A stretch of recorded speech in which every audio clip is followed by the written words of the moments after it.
Pak Jokowi ini ingin mempertahankan kekuasaan itu sudah lama dan langkah-langkahnya tidak pernah berhenti.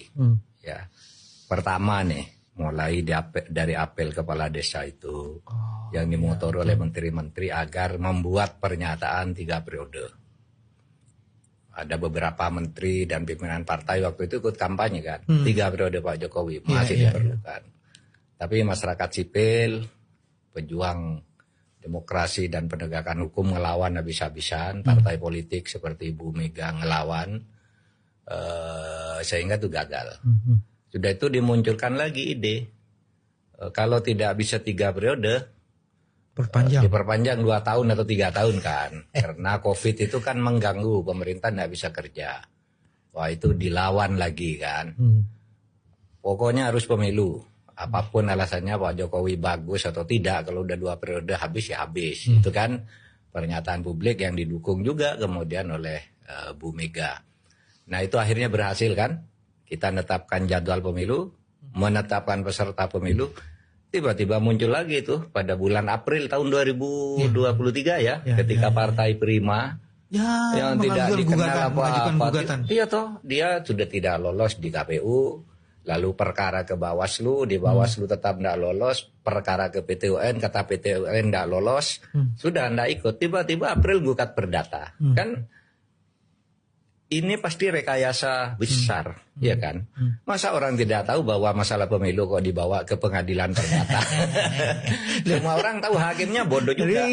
Saya harus katakan, hakimnya ini bodoh atau pura-pura bodoh karena sesuatu. Kan tidak mungkin pemilu kok diadili perdata. Dan itu tiba-tiba kapan gugatnya Partai Prima tuh seperti apa kekuatannya gitu, tiba-tiba menang kan.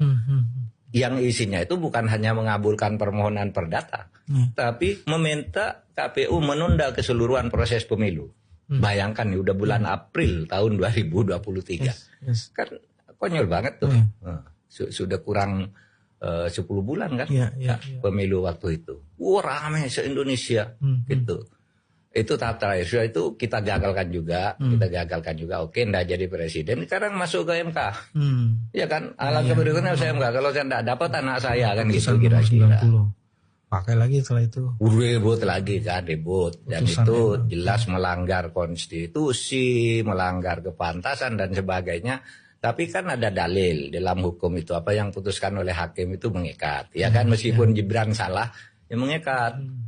Konstitusi mengatakan putusan MK final dan mengikat, meskipun itu salah kan gitu. Nah kalau salah kok mengikat, ya hakimnya dong yang ditindak. Terbukti kan, hakimnya, ketuanya harus berhenti, terbukti melanggar tuh. Di semua proses itu Bang Mahfud ada yang menarik. Hukum, penegakan hukum dan badan hukum menjadi instrumen dari kekuasaan. Iya itulah. Makanya saya katakan ini udah busuk semua, sudah dibusukkan semua. Karena sesudah itu, sudah Gibran enak muncul lagi tiba-tiba di MA kan, yang Kaisang ingin masuk. Dan itu memang untuk Kaisang aja kan, sesudah itu yang menyatakan mau calon kan hanya Kaisang. Iya kan? Saya siap menghadapi Ridwan Kamil, saya siap menghadapi Anies, saya mau ikut. Kan gitu dia, sesudah ada putusan itu. Kan jelas ini permainan. Nah di sini rakyat udah marah kan. MK lalu meluruskan dengan putusan tanggal 20 itu ya 20 ya. Betul. Meluruskan itu enggak benar, Kaisang enggak boleh kira-kira gitu. Menurut konstitusi sudah benar undang-undangnya. Kemudian partai yang dikatakan partai politik peserta pemilu itu punya kursi atau tidak punya kursi sama asal bergabung dalam kesetaraan angka kan gitu. Nah ini yang gila lagi rekayasanya kan, begitu putusan itu ada, sorenya itu Menkumham kan dipanggil oleh Presiden. Ya, pagi putusan jam 10, sore menghadap. Tahu-tahu besok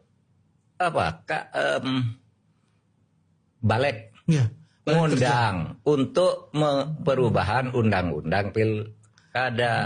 Nah tahu enggak Mas Bambang, undang-undang pilkada yang ada itu kan dikatakan yang tanggal 20 Januari 2024. Bulan Januari 2024 hanya Presiden sudah mengadukan perubahan. Lah itu bohongnya 2. Undang-undang 2 tahun bulan Januari 2024. Kok dimnya soal putusan Nggak mungkin. MK? Nggak mungkin dong. Nggak mungkin. Dimnya kok putusan MA dan MK? Belum ada pada saat Belum ada. Ya, putusan MK baru 2 hari, putusan MA-nya baru beberapa minggu lalu, ya kan? Yes. Lu kok 20 dikeluarkan lagi udah mati. Padahal saya tahu yang 20 tuh begini. Yang 2024 tuh sabu RUU memang Presiden mengajukan DIM RUU yang isinya itu usul mengajukan pilkada dari November ke September.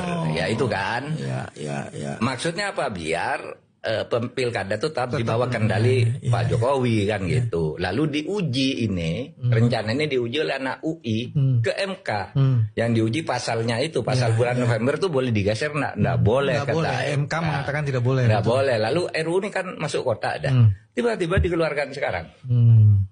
Nah, tentu kita boleh curiga dong. Tuh, jangan sampai dalam waktu pendek itu dengan alasan rakyat kok ribut terus lalu misalnya mengeluarkan hukum darurat dengan dekret, ya kan?